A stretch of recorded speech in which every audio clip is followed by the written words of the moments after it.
Hello, I will show you how to show all info in your display. First, turn on your drone or VTX. Now, turn on your goggles and wait.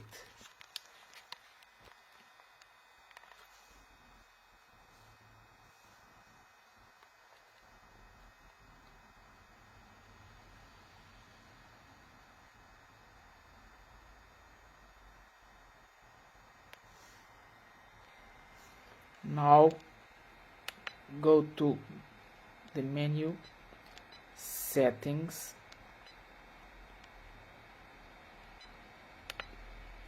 display, and set your zoom out to 10%.